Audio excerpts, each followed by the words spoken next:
Olá, turma do 7º ano, tudo bem com vocês? Espero que vocês tenham aproveitado o recesso, né?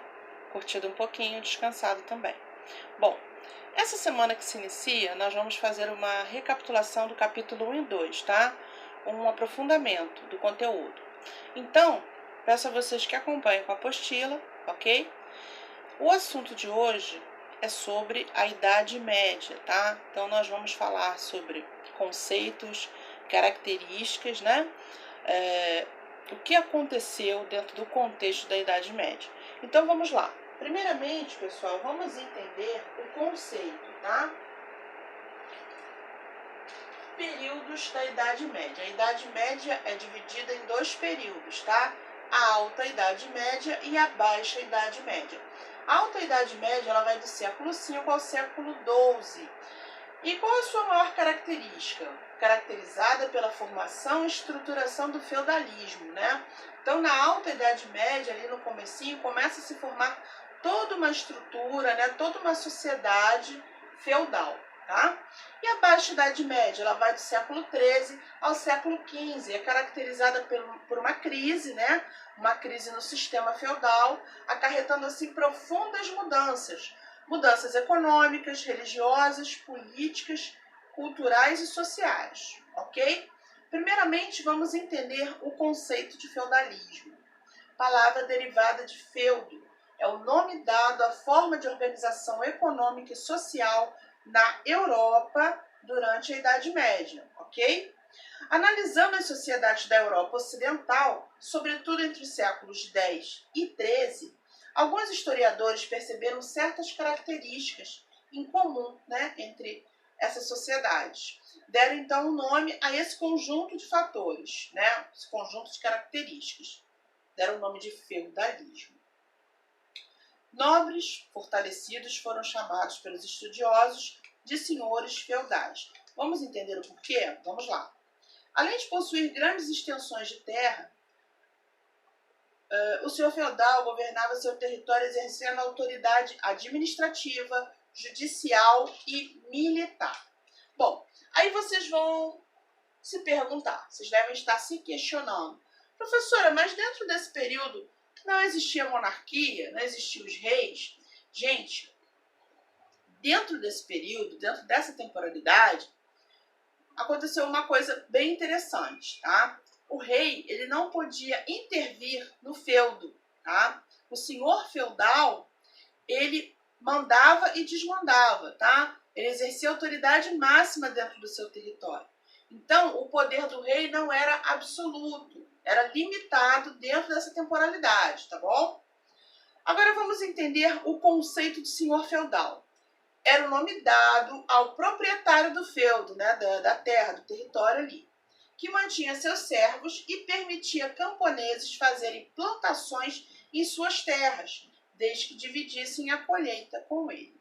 Importante ressaltar, pessoal, que dentro desse contexto, tá, até o texto ali vocês corrijam, por favor, não existia o termo escravo, tá? O termo certo é servo, tá? Existia uma troca ali. O senhor feudal concedia, né, um pedacinho de terra para os camponeses, eles plantavam, mas tinha que dar uma parte da plantação para o senhor feudal. Então existia uma troca, tá? Diferentemente do sistema de escravidão, tá bom, pessoal? Então corrijam, por favor, a apostila. Ocorreu uma divisão do poder entre os reis, como eu acabei de falar, né, e os senhores feudais. Essa divisão acentuou-se durante a Baixa Idade Média, processo que ficou conhecido como fragmentação política, né? Então, a Baixa Idade Média é caracterizada pela crise no sistema feudal, tá? Formaram-se, então, diversos principados, ducados e condados na Europa Ocidental, governados por nobres. Os reis continuaram a existir, mas com muito menos poderes, né? Seus poderes eram limitados, como eu já falei. Bom, e como a sociedade era dividida naquela época, pessoal? Existiam 3 ordens sociais, tá? E quase nenhuma mobilidade social. Ou seja, se o indivíduo nascia camponês, né? Muito dificilmente iria se tornar um senhor feudal. Ele morria camponês, tá? Não havia uma ascensão social. A pessoa não melhorava de vida, não. Era muito difícil, tá? Vamos lá. Primeira ordem, clero ou oratórios, tá? Termo que significa aqueles que oram. Nobreza ou belatores, termo latino que significa aqueles que combatem, tá? Trabalhadores ou laboratores, termo latino que significa aqueles que trabalham, tá? Então podemos entender que existia o clero, a nobreza, né? Os que combatiam, os que iam para o combate, para a guerra, para a defesa, né? E os trabalhadores, né? Que eram os camponeses, tá bom? Então existiam 3 ordens sociais, tá? Bom, explicado essa questão, nós vamos falar agora sobre a questão dos laços de vassalagem. Gente, não está na apostila, mas eu estou acrescentando aqui para vocês porque esse assunto é de extrema importância. Vamos entender o porquê. Os nobres que detinham poder nos distintos territórios estavam frequentemente ligados entre si por laços de vassalagem. Como se dava essa ligação, esses laços, né? Vamos entender. Os laços de vassalagem tiveram origem no comitatus, nome dado à antiga relação de fidelidade estabelecida entre os chefes das tribos germânicas e seus guerreiros, pelo qual estes podiam receber em troca algum bem, geralmente terras, tá? E aí, durante a Baixa Idade Média, essa relação voltou a se estabelecer entre os nobres, agora da seguinte maneira: aqueles que possuíam mais terras era chamado de sucerano, concedia um pedacinho de terra, né, um feudo, para o outro nobre, denominado vassalo, tá? Em troca, o vassalo devia fidelidade ao sucerano ou ao seu senhor, além de lhe prestar diversos serviços. Então, era uma troca aí, tá, pessoal? Não confundir com a questão do servo, tá? Aqui era a questão da vassalagem, tá? O sucerano concedia um feudo para outro nobre. E esse nobre ficava devendo favores para o sucerano que cedeu esse território para ele. Ok? Então, essa prática era muito comum na Idade Média. Então, podemos observar que durante a Idade Média existiam características bem próprias desse período, né? Que não se repetiram em nenhuma outra temporalidade. Até aí tá tranquilo, pessoal? Deu para entender? Qualquer dúvida estarei à disposição, tá? E aí, vamos falar agora sobre a produção econômica nos feudos, tá? Durante a Baixa Idade Média, nos lugares onde predominou o feudalismo, a agricultura e a criação de animais foram as principais atividades econômicas. Comércio, artesanatos e serviços também eram praticados, mas não tiveram a mesma importância que o trabalho na terra. Então, a terra significava riqueza, prosperidade para quem a possuísse, tá? Assim, o feudo, também chamado de senhorio, era a principal unidade produtora da economia feudal. O tamanho de um feudo variava conforme a região, mas tinha em média de 200 a 250 hectares, tá? Cada feudo produzia cereais, carnes, leite, roupas e utensílios domésticos para o consumo de quem nele vivia. Poucos produtos vinham de fora, como sal e ferramentas de metal. Eram divididos em 3 áreas: os campos abertos, as reservas senhoriais e os mansos servis. Tá, pessoal? Isso é de suma importância, por isso que eu estou acrescentando aqui, né, na aula, tá bom? E a questão da servidão? A forma de trabalho mais comum no feudalismo foi a servidão, exploração do trabalho que se originou no colonato romano, tá? Com o passar do tempo, já em plena Idade Média, as relações entre colonos e donos de terras transformaram-se em servidão. Então, diferentemente da escravidão, né, na Idade Média, ocorreu a questão da servidão, tá? O camponês servia ao senhor feudal, mas em troca recebia um pedacinho de terra ali para poder plantar e sobreviver, tá? E quais eram as obrigações dos servos? Gente, isso é super importante. Estou acrescentando aqui para vocês. Os servos não podiam deixar as terras do seu senhor, nas quais trabalhavam durante toda a vida, para o próprio sustento, e também para manter as outras ordens, nobreza e clero. Ou seja, né, os camponeses é que seguravam toda a parte econômica da sociedade feudal. Também tinha uma série de obrigações ou compromissos que deviam ser pagos ao senhor feudal. Então anotem aí, tá? Vejamos 3 das principais obrigações dos servos. A corveia, que significa essa palavra? Trabalho de alguns dias por semana nas reservas senhoriais. Itália, entrega para o senhor feudal de parte dos produtos agrícolas que cultivava ou dos animais que criava. Era uma espécie de taxa, né, ou de imposto. E a banalidade, taxa paga pelo servo pelo uso de celeiros, fornos e moinhos, equipamentos que pertenciam aos senhores feudais. Ok? Então, pessoal, prestem atenção nessas expressões que elas estão inteiramente novas para vocês, né? A questão da corveia, da talha e da banalidade, ok? Bom, nós vamos falar agora sobre as inovações técnicas naquela época, tá? Entre os instrumentos agrícolas introduzidos nesse período, podemos citar a charrua, um tipo de arado grande puxado por bois ou cavalos, né? Era uma tecnologia naquela época, né? Era uma invenção, assim, super útil. E a ferradura, peça de ferro colocada nos cascos dos cavalos para evitar que se machucassem em terrenos cheios de pedras, tá? Por quê? Porque o solo da Europa é um solo muito difícil de ser cultivado, tá? Tem muita pedra, então a pessoa tem que ter todo um trabalho ali de adubar, de arar a terra, porque a agricultura na Europa nunca foi e nem será uma coisa fácil, tá? Diferentemente do Brasil, que aqui tudo que a gente planta, né, a gente consegue colher uma boa safra. A Europa não, ela tem um solo muito ruim, ok? Bom, vamos falar aqui sobre a questão das cruzadas agora, né, gente? Dando uma pausa aqui sobre a questão das características da sociedade medieval, nós vamos falar um pouquinho sobre as cruzadas. Conceito, o que foram as cruzadas? As cruzadas foram expedições militares organizadas pelas autoridades da Igreja Católica e pelos nobres mais poderosos da Europa Ocidental. Seu nome provém da cruz que os guerreiros, chamados de cruzados, usavam como símbolo sobre suas armaduras, escudos ou roupas, né? Quem nunca viu um filme da Idade Média em que o cavaleiro vestia uma roupa assim? Mas as cruzadas não tinham apenas soldados treinados, não. Elas com frequência eram acompanhadas também por grupos não armados de monges, mulheres e crianças, né? Às vezes eram só crianças, né? Há casos em que as cruzadas foram constituídas só de crianças, tá?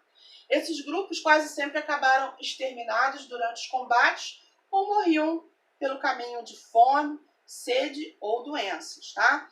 Existe um filme chamado O Exército de Brancaleone, é um filme de comédia, mas que retrata muito bem essa questão das cruzadas. Vale a pena vocês darem uma olhada, tá, pessoal? Bom, além das cruzadas, tá? Nós temos aqui a questão da Inquisição medieval, tá? Para combater as heresias. O que são heresias, pessoal? Pessoas, né, que não cumpriam as leis da Igreja Católica, né, que iam contra as regras da Igreja, eram considerados hereges, tá? E aí, em 1233, o Papa Gregório IX criou o Tribunal do Santo Ofício, ou Inquisição, com a função de descobrir e julgar os heréticos, tá? O processo contra uma pessoa acusada de heresia, às vezes demorava anos, e a investigação podia incluir torturas, tá? Desculpa aqui, pessoal. Então, o que acontecia? Os condenados pela Inquisição eram excomungados, ou seja, expulsos da comunidade dos católicos. Em seguida, eram entregues às autoridades do Estado para serem punidos, com penas que iam desde a perda dos bens até a morte na fogueira, tá? A Inquisição atuou em várias regiões europeias, hoje correspondentes a países como França, Itália, Alemanha, Inglaterra, Portugal e Espanha. E a partir do século XVI, o que aconteceu? Os inquisidores também agiram em outras regiões do mundo, onde os europeus instituíram o catolicismo, como a América e a Ásia, tá? Então, o que nós podemos observar, né? Que durante a Idade Média também, o elemento mais importante da sociedade era a questão da religiosidade, tá? Era o que unia as pessoas, né? A igreja regia a vida das pessoas. E aí, tanto a questão das cruzadas como a questão da Inquisição foram formas que a Igreja Católica conseguiu para o quê? Para expandir, né, o catolicismo, né, e impedir que outras religiões dominassem certos territórios, tá? Então, foram mecanismos de defesa da Igreja Católica. Lembrando, pessoal, que estou falando aqui do processo histórico, tá? De forma imparcial e neutra, tá bom? Bom, agora nós vamos falar sobre a questão da Baixa Idade Média, né? Com relação à crise do século XIV e do século XV, né? Nessa época, a Europa enfrentou uma grave crise, né, em função de 3 fatores: a guerra, a fome e a peste.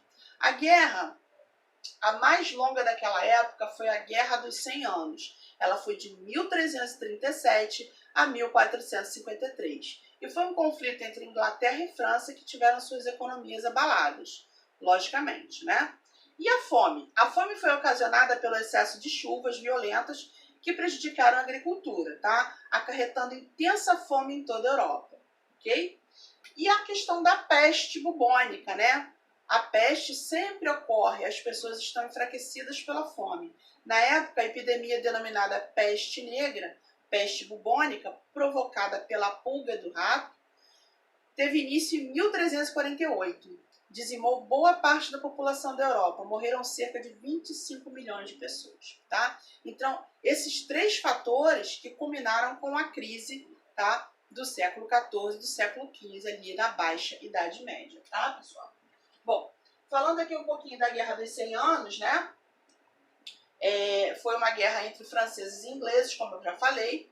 O conflito teve início devido às disputas envolvendo a sucessão real na França e o controle de Flandres, que corresponde hoje à parte da Bélgica, região onde se desenvolvia a manufatura de lã e uma intensa atividade comercial, tá?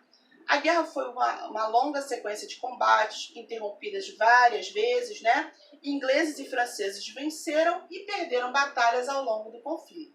Mas afinal, quem ganhou a guerra? Os franceses conseguiram expulsar os ingleses de seus territórios, né? Porém, pessoal, esse longo conflito prejudicou a economia tanto da França quanto da Inglaterra, né? Empobreceram grande parte da nobreza feudal desses lugares. Desse modo, no final da guerra, o que aconteceu? O poder real ficou fortalecido em ambos os territórios, né? Por quê? Porque o poder feudal foi enfraquecido. Agora a situação mudou, não é mesmo? Então, o que aconteceu? Isso, posteriormente, possibilitou que em cada um a criação de um poder central mais forte do que na época do feudalismo. Então, durante a crise do feudalismo, né, o rei se fortalece, né, e o sistema feudal se enfraquece, tá? Então, é importante falar também, pessoal, sobre a questão da grande cisma do Ocidente, tá? Que foi a divisão da Igreja Católica. Vamos lá. A mudança de sede do papado provocou uma divisão ou cisma na Igreja Católica, episódio que ficou conhecido como Grande Cisma do Ocidente. Assim, durante o período de 1378 a 1417, as autoridades católicas elegeram 2 papas para comandar a Igreja Católica, um sediado em Roma, na Itália, e o outro em Avignon, na França, tá? Depois de muita negociação, no Concílio de Constância, né, que foi de 1414 a 1418, bispos, arcebispos e cardeais escolheram um novo e único papa chamado de Martinho V, sediado em Roma. Ele voltou a comandar os católicos e com isso a igreja recuperou a sua unidade. Então podemos observar que durante essa crise, né, do século XIV e do século XV, a igreja também foi afetada. A economia, né, a sociedade, a religiosidade, todos esses setores foram afetados, tá? Então, pessoal, eu vou ficando por aqui, tá? Desejando a todos tudo de muito bom. E o que eu falo para vocês? Qual é a dica, tá? Assistam a videoaula na íntegra, estudem a apostila e se preparem, e com certeza vocês farão uma excelente prova, tá? Pessoal, fiquem com Deus, um forte abraço e até a próxima aula, tá bom?